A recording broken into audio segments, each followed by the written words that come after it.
always delete it. We don't want it, but you can't delete it when you did want it. Yeah. You know,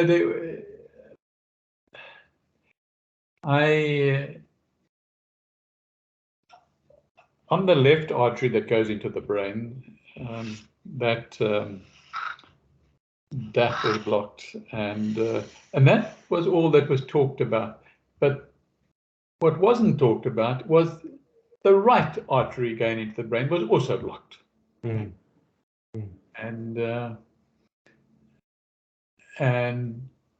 so there is a risk, quite a big percentage risk, of putting a stent in where they did. Okay. A risk in the sense that if they attempted it, that it wouldn't go well. No, putting the stent in is easy enough. Okay. But the two things. One is in the putting it in, it might release some plaque that will push it into the brain. Okay, and now you'll have another stroke while they're putting that in. Okay. The other problem is that the body doesn't like foreign bodies. The stent is a foreign body, and the body is going to try everything it can to deal with it, okay, and reject it. And so that's why they never put a second one in at the same time. They said it would have been absolute madness to do two at the same time. And so do you think that they knew about it, though? Or? Well, they did. They must have known about it because they only ever did one scan. And, you know, the scan went to professionals to read, and then they decided, the team, what to do and to do it. But I never knew about it. Yeah. It was never discussed with me. And whether they overlooked it, who knows? I don't know. Or whether they dealt with it in the way that they thought was appropriate. But certainly in hindsight, with the meeting with the head of the neurology, he said, you know, they would recommend not doing one now because it takes about a year for the body to stop rejecting the first. Okay. And he said, anyway, what would have happened now is that with this, the one with the artery with the stent in it has now opened up the blood, and the blood's going in, and the body makes its own compensations and sees that, you know, the blood is going to get wherever it's got to get to in the brain. And he said, you know, even if it blocks up, you know, I think I mentioned to you the hole was the one that's not blocked is only a pinhole of blood getting through. Okay, and he says it more than likely will close up. Okay, but the body has already compensated. He said under normal circumstances. Okay, obviously didn't look or anything. Would have compensated, and through other channels, you know, the blood is getting to what that artery feeds. So yeah, it you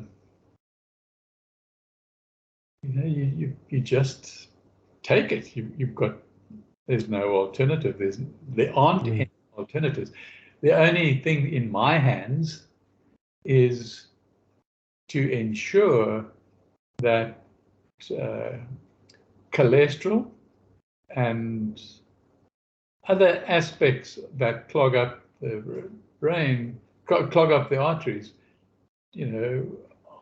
don't come into my diet. Okay. Things like saturated fat, which is the worst. Okay. And cholesterol itself. And on my checkup with the GP and the blood tests, as I mentioned to you, everything's going fine. The cholesterol's at the right level, and the saturated fat is at the right level, and my blood sugar has come down. So all is looking good from that perspective, be it with pharmaceutical drugs.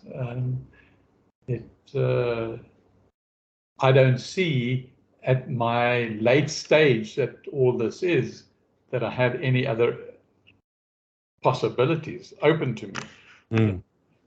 If we'd gone back 20 years, yes, I would have had alternatives. Okay.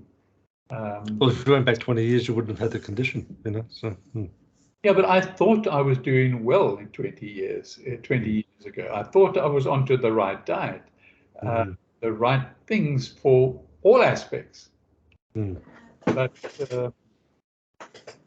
the quack that I was following, just given me the wrong, or everybody is online, it's public, well known, just giving out the wrong information for somebody in my position.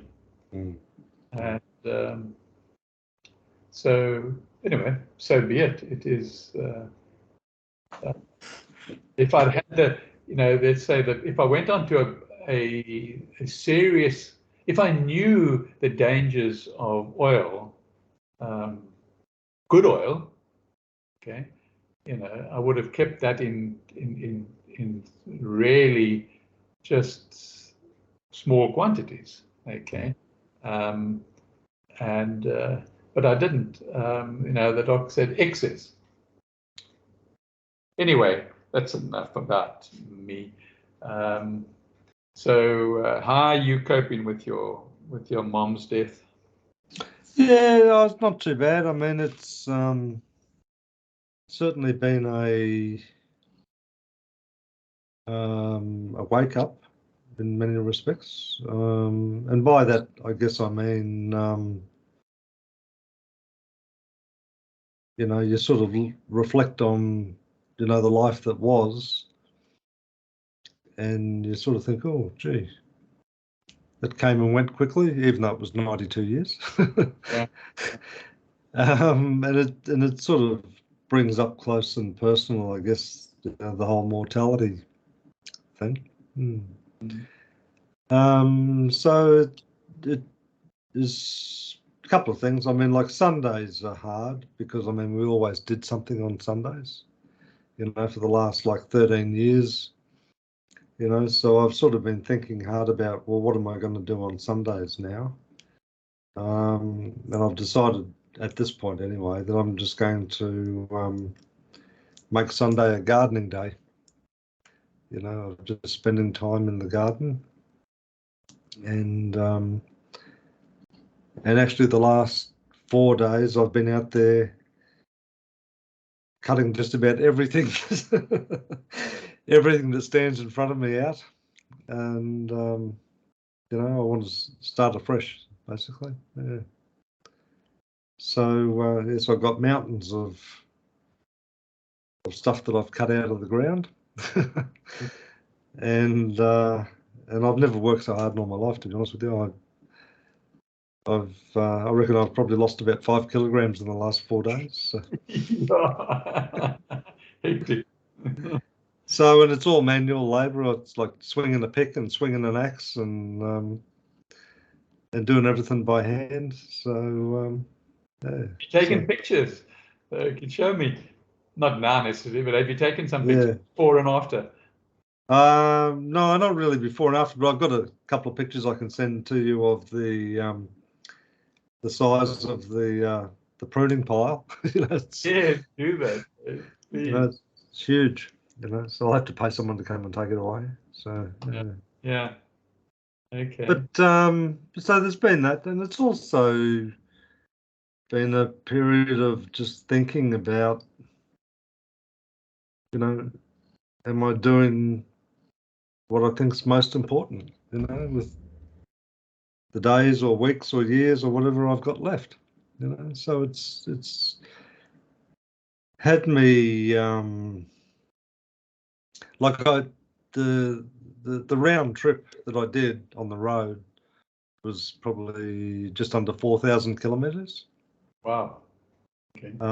So lots of time in the car with just me and the dog. Sure, that's a long way away, eh? Yeah.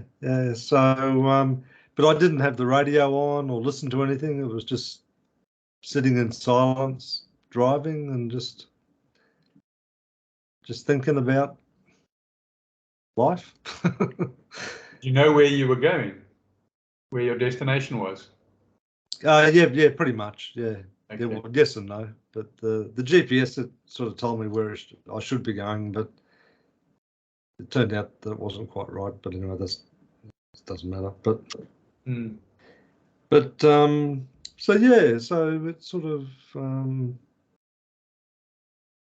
yeah, there's been lots of reflection and that, you know, and I wouldn't say dissatisfaction, but it's just got me really thinking about like work and writing and, you know, how I eat, how I live, you know, everything really is sort of up for another look, and just sort of think, well, you know, am I honest to myself? Is this really what I think is what I want to be doing, and am I making best use of my time? You know, so it's certainly been a fairly deep inquiry around that. And what have your thoughts have been? Well, I mean, this is the thing. It's not as if I'd sort of said, "Oh, aha!" You know, I would like to open a pizza restaurant. It's nothing like that. But it's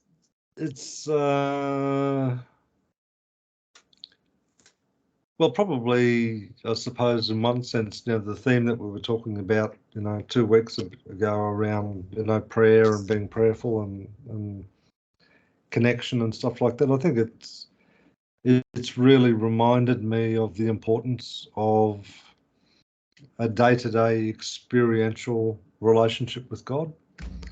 And I don't really believe that I had that. Sure, spiritual and all the rest of it, but was I in dialogue on a daily basis? No, probably not. You know, thought about lots of stuff, but was I in actual conversation? No, probably not. So yeah, so I've been working on changing that, and it's fascinating, really, because, you know, I've sort of listened to a couple of what I deem as like sort of experts in the area about prayer and like the processes and the stuff like that. But when it comes down to it, like, you know, on a few occasions, I was like, oh, I don't know what to say. You know, it's like, you know, I don't know what to say. And then when I thought about it, I thought, well, maybe that's because a lot of my thinking around, you know, like God and Jesus and, you know, divinity and logos and all of those sort of things, like most of the stories around them had always been about something in the past. Yeah. And certainly learnings about how you can apply that now. But, you know, I suppose one of the sort of weird sort of realizations I had, you know, as I was thinking about like Jesus, for example, and I was thinking, you know, like, sure, you know, he had his, you know, birth, you know, death and resurrection, you know, a couple of thousand years ago, but he's here right now. You know, right here, right now, available, you know, highly desirous of this person sitting right here to you know, to come in full awareness and experience of you know what all of that means, you know. So there's sort of been an awakening in that sense, Right. and I guess, you know, like on those occasions where I actually didn't know what to say, what I did say was, well, I'm here and I'm available. You know, like, Right. yep, you know, like, guide me, show me, you know, whatever. I'm Right. here and I'm here and I'm available. I'm ready. I'm right now. Right. You Right. know, so yeah, so it's sort of been interesting, and actually I shouldn't have even uttered those words. It's not it's about being interesting. It's been revealing for me, and I continue that exploration, definitely.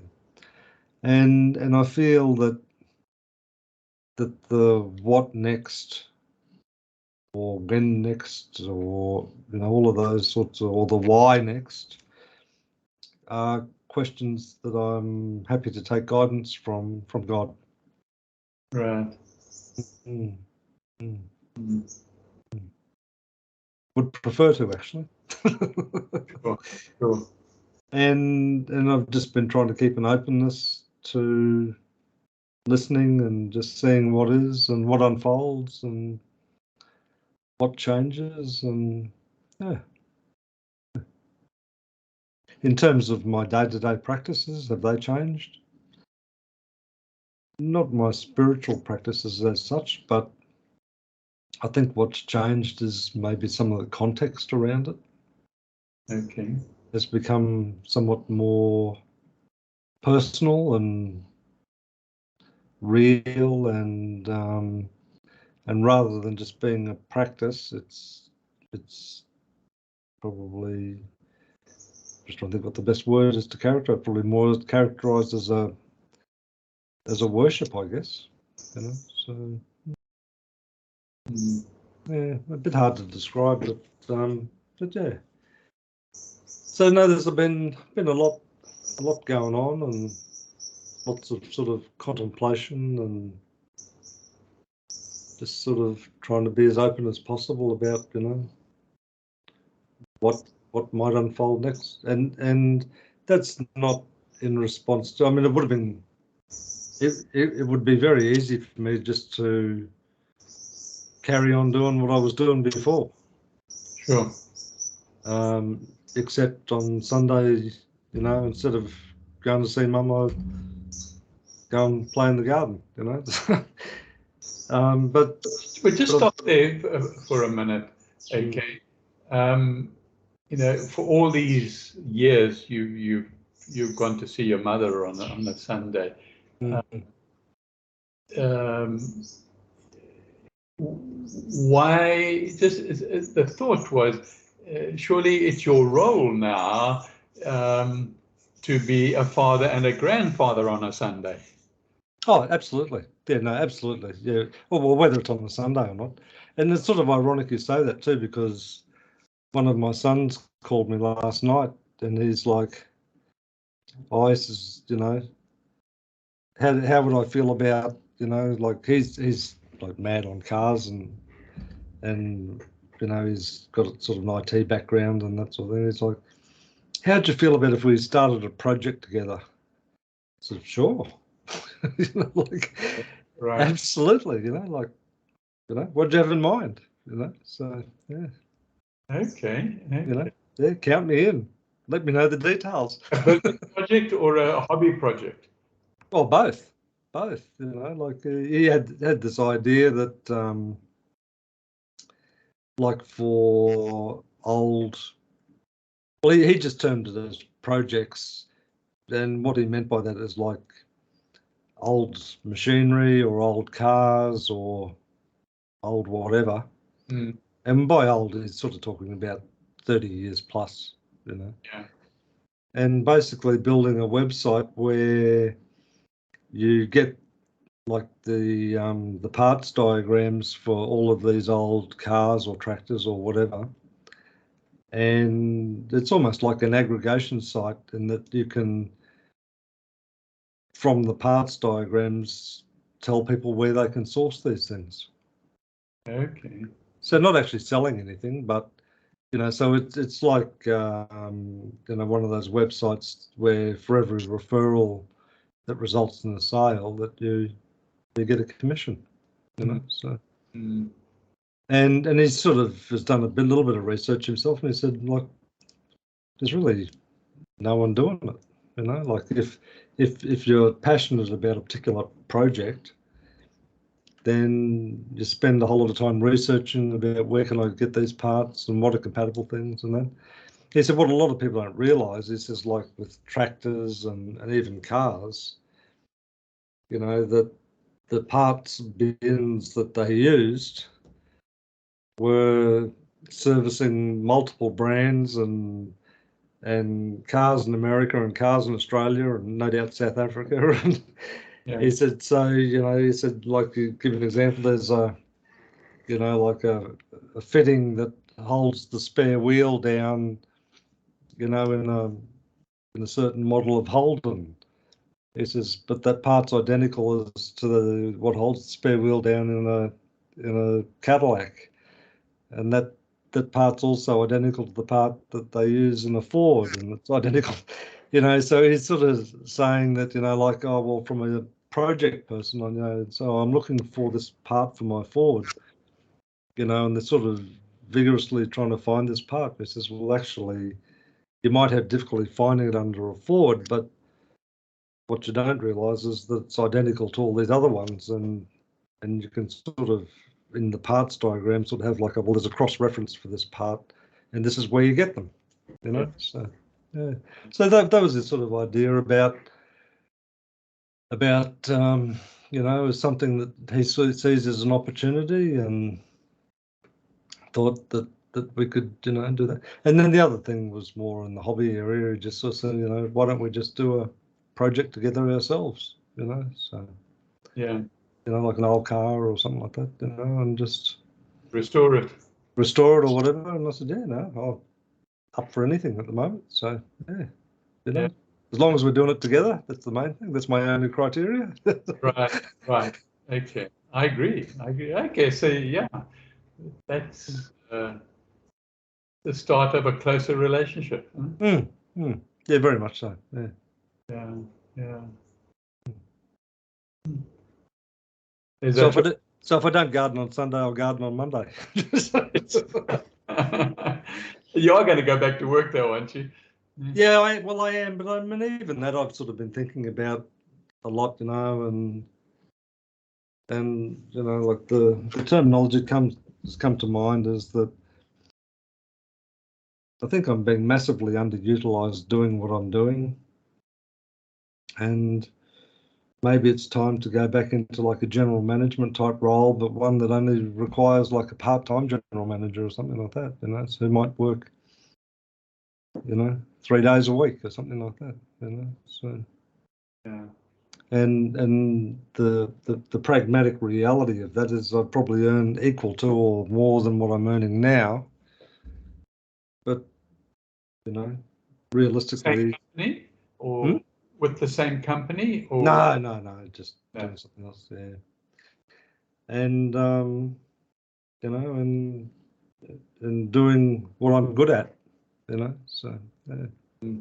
So making a more fundamental difference than being invisible, so. Yeah. I mean, I've spent basically my whole career doing, that type of work. So, and it would be the ants pants if you got into a role like that. And a big part of the role was sort of, coaching and mentoring a team, to step up into that sort of role in 3-4 years time or whatever, so. Yeah. Yeah. So I've sort of been thinking about that too, and I've sort of not in any great depth at this stage, but I've sort of started to think, oh, well, what options might be available out there, and look at some of those things as well. And so, yeah, so I'm just sort of, everything's on the table at the moment. So Yeah. No, as I said, in the garden, never worked so hard in all my life. Maybe you, again, it's a thought. If you go in that direction of back to your work and so on. I mean, the guy that I'm working for now, Jan in Brisbane, God, he needs some sort of senior management. Somebody that can just sort of, help him at that level. Because, I mean, yesterday he looked so buggered and exhausted, and he has a lot of people working for him. Okay, just about all of them are Filipinos. To keep track and to try and keep moving forward and to improve and to upgrade, and he desperately wants to expand his business. Okay, and he's just been tripped up by perhaps inefficiencies, which he not on his part, but he's not a great trainer or perhaps even a great manager. He's an entrepreneur, and he knows where he wants to go. Okay, but he hasn't got that middle person to, or you could, in your situation, you could. That's interesting because I've just written an article on a CFO. Okay, that's a franchise, and it's for companies that can't afford a financial officer, director. Okay, so you hire one. Okay, you hire one for for what, a project or a product or something, and that's what they do. And I wrote a profile for one, finished it this morning, in fact, and really powerful. There's a demand for medium and small businesses for the role of a CFO. Okay? So is that like as a consulting role, or is it as an employee role? Well, not employee, but you get your hands dirty. Okay. You take on a project and you budget for the project within that company. And so contract role. I guess it's a contract role. Yeah. Yeah. And so so she deals with the owners and the boards at that level, and they get going. Let's say they want to expand, they plan it out, they budget it, and then she motivates them to get on with it and to do it. Okay. And keeps watch on that particular launch of a product or their expansion program or whatever it is. So yeah, and then I think of Jan, where that's what he needs. I don't know if he's got money or not. We never talk about money, so I don't know, what he's got. I don't even know how many clients he's got, because I don't deal with all his clients. I only deal with the ones he asks me to write for. And so yeah, so I can understand. I would say there's definitely a role for something like that. Maybe on that sort of contract basis. Yeah, well, that's the thing. I mean, there's plenty of, I suppose the terminology they use these days is like temporary positions available, which is basically just as you've described it. We've got a particular project that we need done. You know, we can't afford to have someone doing it full time because the team's fully engaged doing what they're doing now, but we need someone to come in and put some structure and, you know, accountability and all that sort of stuff to it and make it happen. Yeah. And make it happen, you see. Mm. So yeah, but and up front, you know, it's one of the first steps would be to have everybody clear on what it's going to cost, okay, and also very clear on the fact that they want it and they're prepared to put resources into whatever it is. Okay? Yeah. And what things they want delivered at the end of it, you know. So. Yes, what the end result is, and how will you know whether? How will they know whether they are successful or not? Okay, not how you will be successful. It's important. If they're successful, you have been successful. That's right. Yeah. So it's just so yeah. That would be a great role for you moving forward and using all your resources from your history, you know, from the past. Powerful stuff, yeah.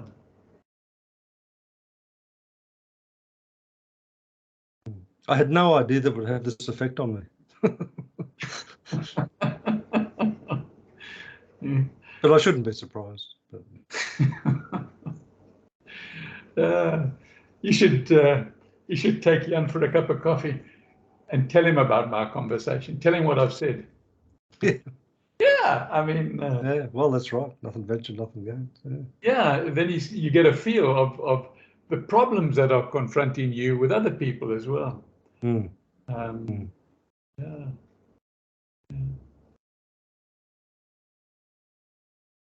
Sounds like a good idea. So yeah. So I, as I said, I kind of surprised myself when I started thinking and feeling this way, and then I sort of thought, no, well, it's timely, you know, and appropriate, you know. So I think it's easy to live in ruts, isn't it? You know, but it's time to climb out of them, you know. So yeah, but I think the most important factor that I've just picked up in the last 10 minutes of our conversation is the fact that you asked God a question.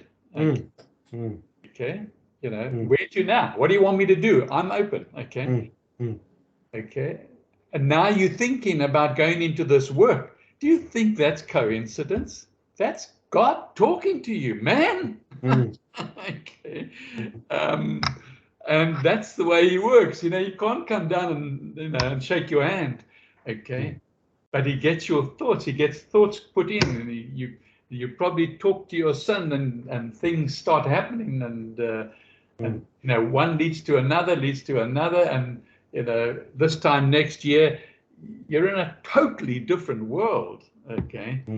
Because that's God answering you.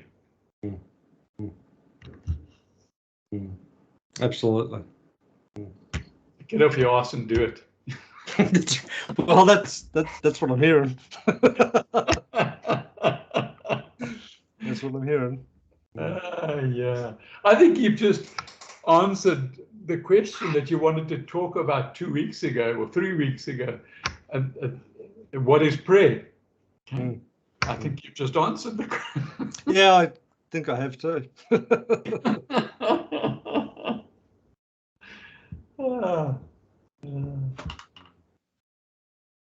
Very much so. Yeah.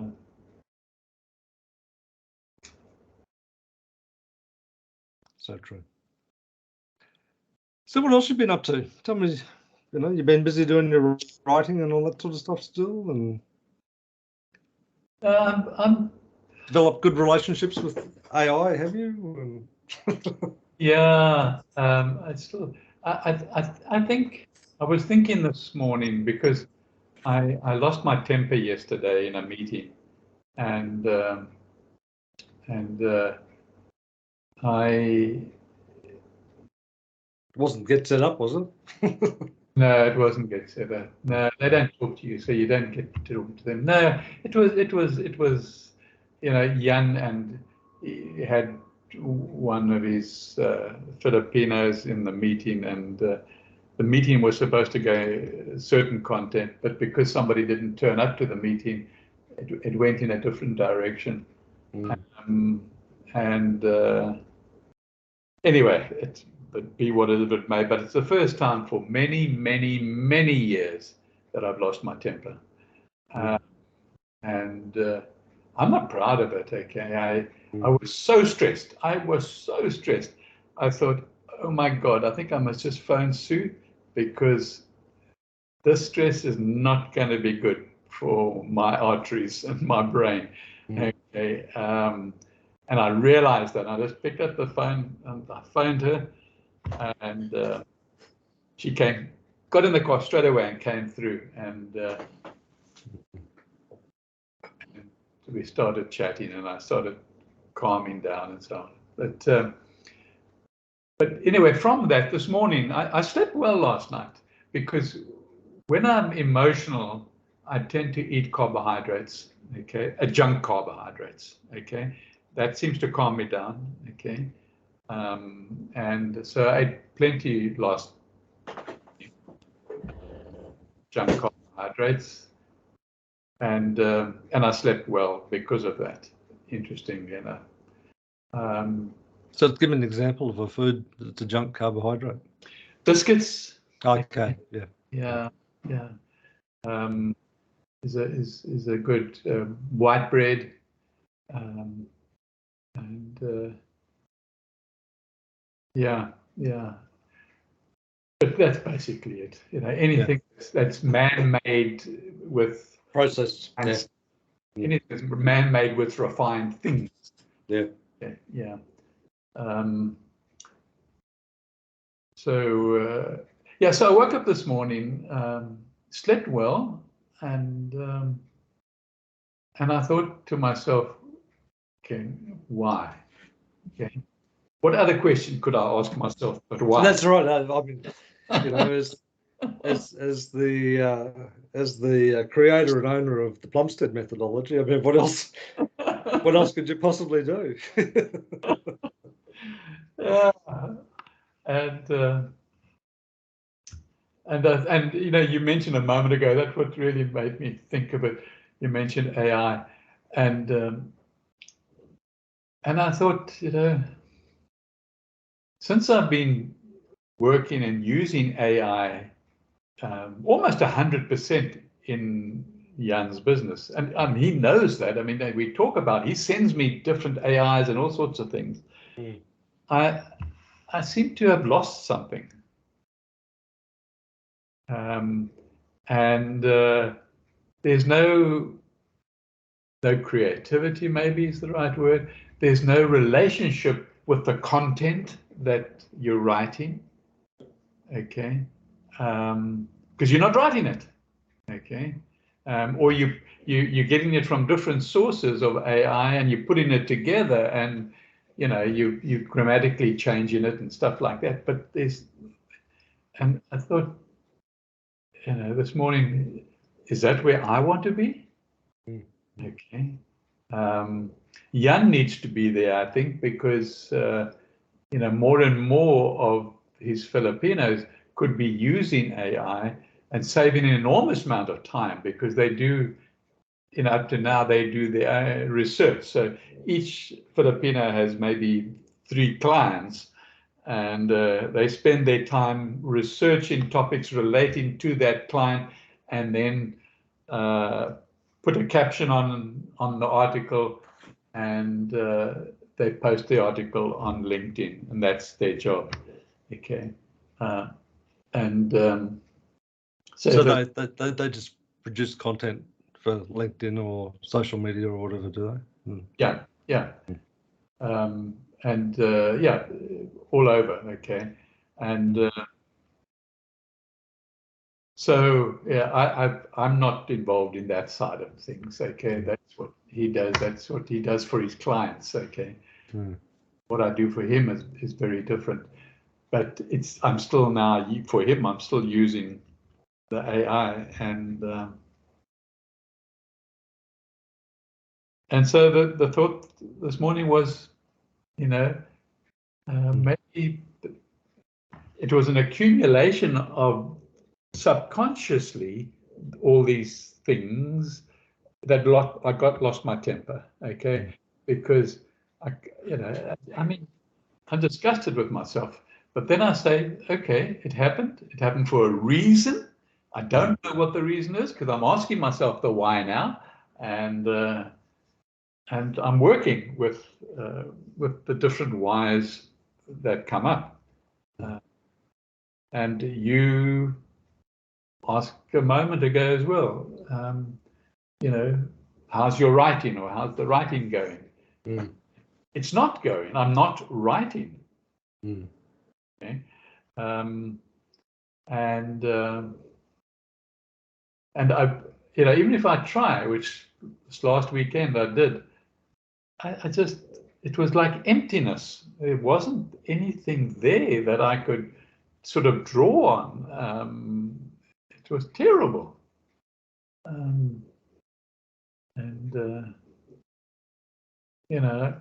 Couldn't care what position the moon's in either, because it's not related. Yeah. So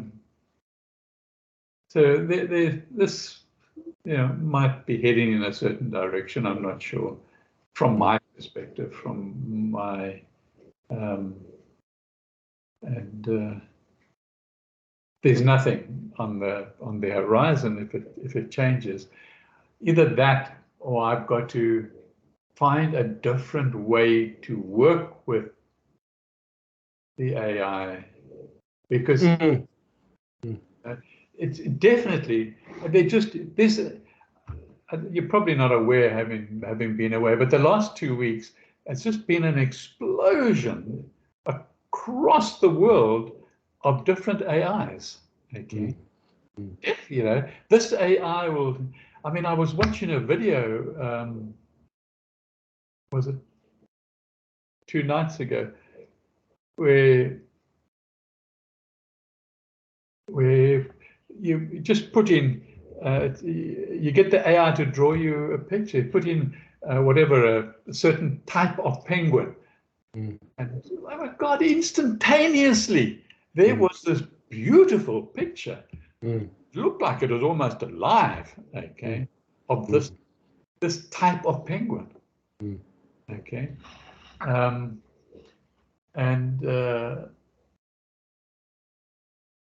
Yeah, so it's definitely, if one's going to work with it, I've got to rethink perhaps who I am and where. Or maybe the more fundamental question is like, how can it better serve who I am? So. Yeah, good question. Good question. Yeah, yeah, that's good. Because you see, my daughter Haley, she's a graphic designer, and at the moment she's in a phase of anger towards AI, because she draws very well, but now AI draws even better. And so where does that leave her? Okay, so she's got to also, but she denies. She's in denial. And I'm just leaving it at the moment because they've all been sick, and her one and only daughter has been in hospital. It's just come out now. It's in hospital for a number of weeks, and so I thought, well, let's just leave it for a few months and then come back to it. But then I realized this morning that I've got to see how AI, I like that, better serves me. And I think that's perhaps my initial observation with a lot of it is that some people are engaging with it where they yield to it. It's like, just you know, give me a picture of a penguin, you know. Yeah. You know, so yeah, absolutely, and that's what I've done. I've yielded to it. Okay. And I mean, if we had to go back on a couple of our recordings just recently, you will see that, I'm sure. And but I think you've hit the nail on the head for me, Don. I must find a way that it serves who I am. So, and I think it will do that quite well as long as you can define what that is. Yes, yes. Because I've seen so many experiments and conversations and articles and all sorts of stuff now around, you know, the capabilities of AI, but what it lacks is that creative spark, and I don't think it ever will have a creative spark that I can. Well, maybe you should never say never, but you know, that one of the things that humans do remarkably well, you know, is we have, you know, an excellent ability to remember things, as does technology now up to a certain point. But we also have a vivid imagination, and I think it's that imagination component of it which, you know, is at the heart of creativity, you know. And I don't see AI being in a position where it can be imaginative. Well, I don't want to ask the obvious, okay, so I won't. But, you know, I think spiritual imagination, because I think AI can be imaginative, okay, and it can be creative and write and produce something that has never been done before, okay, and is not called back, because so I think it can now, I think, be imaginative, certain of the advanced ones, but maybe the key word, and then we've got to ask, what is spiritual imagination? Yeah, but serve who I am. Sorry, I keep repeating that. No, I think that's fundamental. That's fundamental. Yeah, I'm going to actually just write it down there. So that's because there's only one of you. Yeah. Yeah.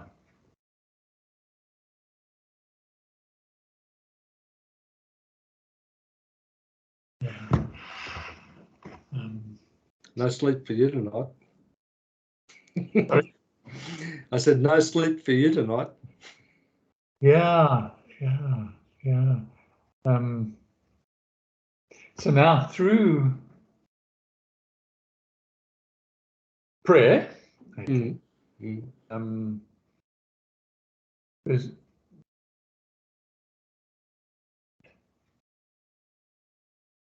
I think I know who I am, okay, but I don't know how AI is going to serve. So maybe I've got to look more closely at who I am,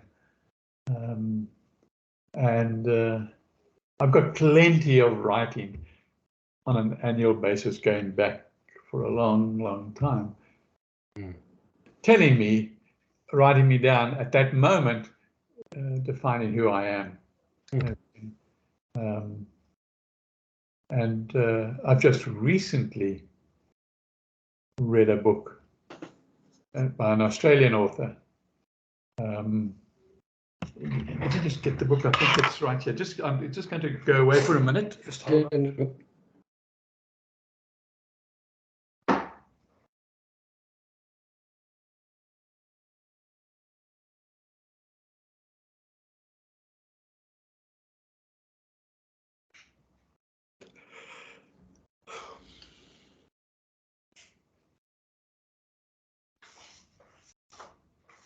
Yeah, lying next to the other side of my bed. Yes, yeah. Don't know if you can see it, but The life plan. yeah. And it's the subheading is simple strategies for a meaningful life, and the emphasis there is meaningful.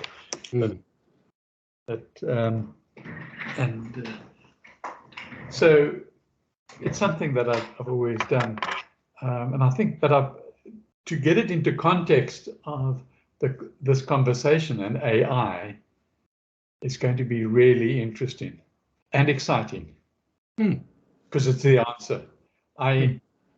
My gut tells me that you've given me the phrase that will give me the answer to why I lost my temper yesterday through absolute emptiness. Well, it sounds like through frustration more than anything.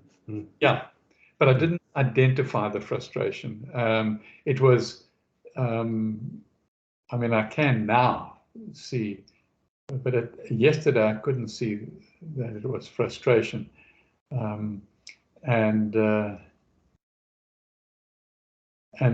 my ego came in as well, I think, and so it was all a mishmash.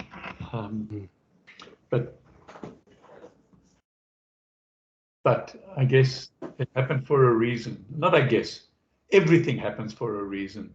You've got to ask the why. Well, you know, that's it's been said from time to time that sometimes you have to have a breakdown before you have a breakthrough, you know, which is that, you know, phoenix rising from the ashes type thing. So yeah.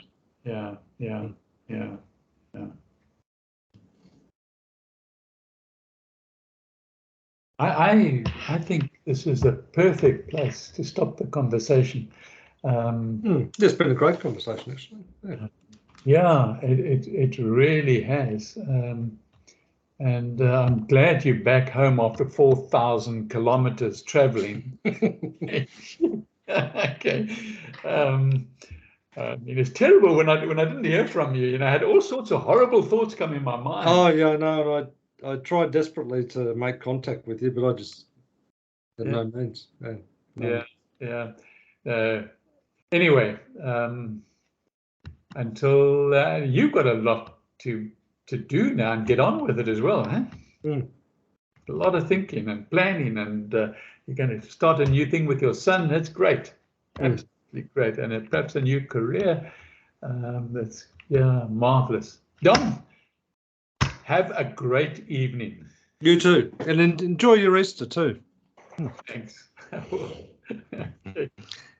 Okay, talk to you next week. Okay, bye. Bye now.